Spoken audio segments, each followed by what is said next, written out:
Mrs. Ross reads The Tale of Peter Rabbit.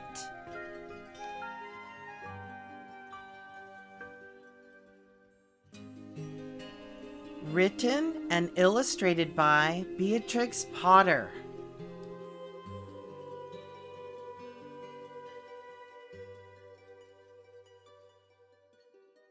Copyright 1903 and 1975.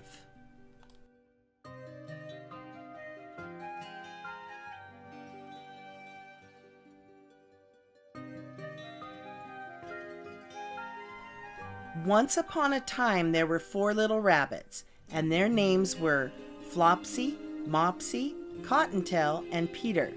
They lived with their mother in a sandbank underneath the root of a very big fir tree. "Now, my dears," said old Mrs. Rabbit one morning, "you may go into the fields or down the lane, but don't go into Mr. McGregor's garden. Your father had an accident there. He was put in a pie by Mrs. McGregor. Now run along and don't get into mischief. I am going out."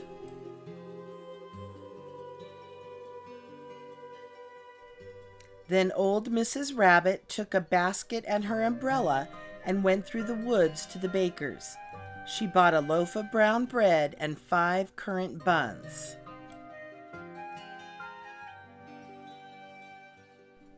Flopsy, Mopsy, and Cottontail, who were good little bunnies, went down the lane to gather blackberries. But Peter, who was very naughty, ran straight away to Mr. McGregor's garden and squeezed under the gate.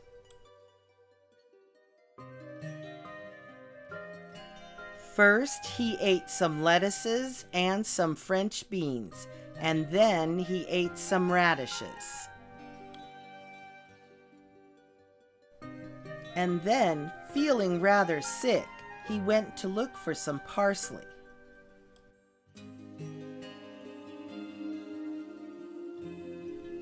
But round the end of a cucumber frame, whom should he meet but Mr. McGregor?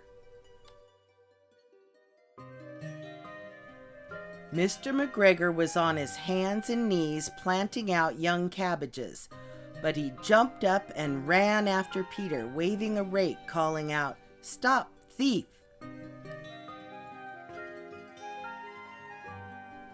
Peter was most dreadfully frightened. He rushed all over the garden, for he had forgotten the way back to the gate. He lost one of his shoes among the cabbages, and the other shoe amongst the potatoes.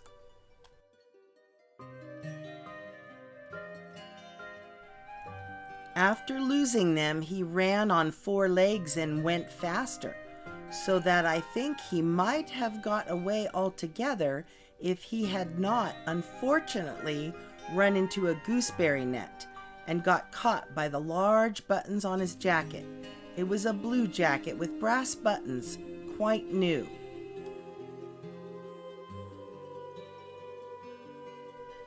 Peter gave himself up for lost and shed big tears, but his sobs were overheard by some friendly sparrows, who flew to him in great excitement and implored him to exert himself.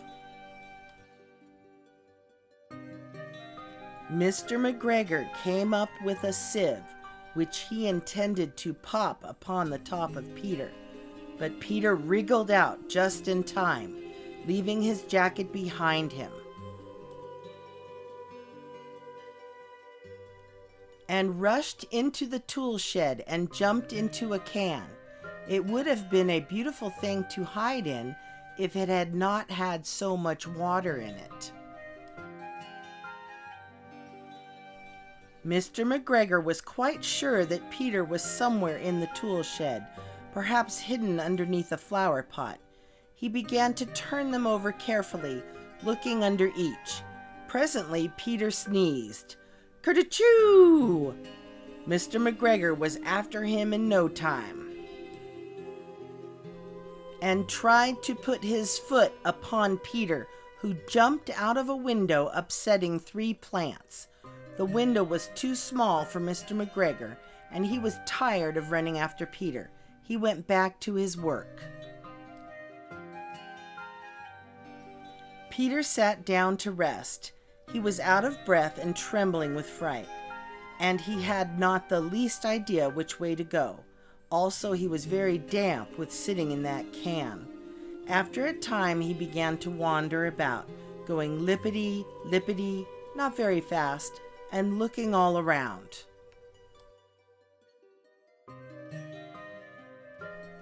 He found a door in a wall, but it was locked, and there was no room for a fat little rabbit to squeeze underneath.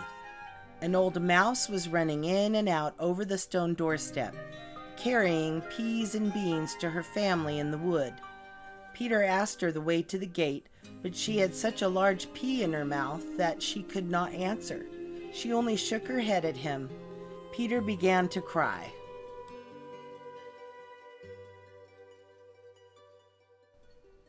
Then he tried to find his way straight across the garden, but he became more and more puzzled. Presently he came to a pond where Mr. McGregor filled his water cans. A white cat was staring at some goldfish.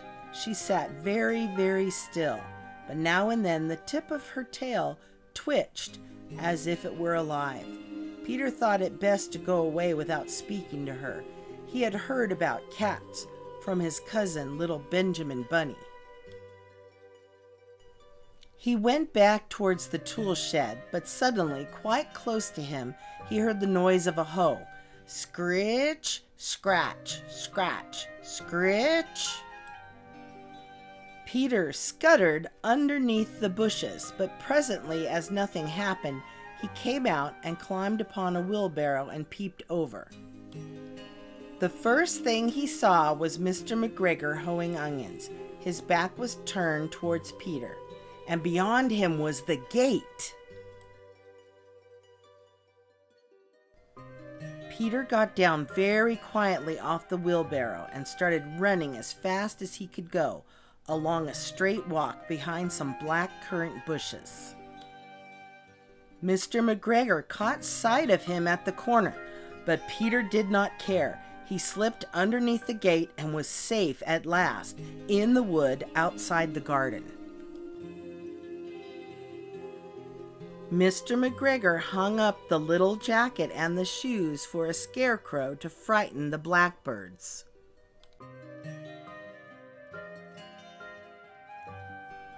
Peter never stopped running or looked behind him till he got home to the big fir tree.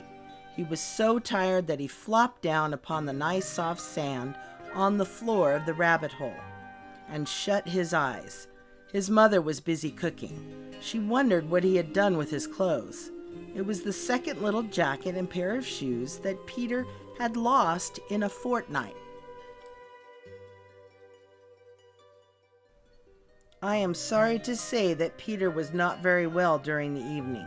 His mother put him to bed and made some chamomile tea, and she gave a dose of it to Peter, 1 tablespoonful to be taken at bedtime. But Flopsy, Mopsy, and Cottontail had bread and milk and blackberries for supper.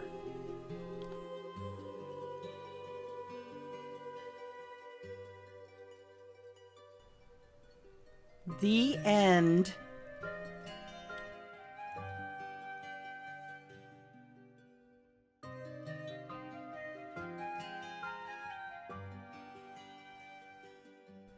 Presented by Ross Cunha Photography, 2025.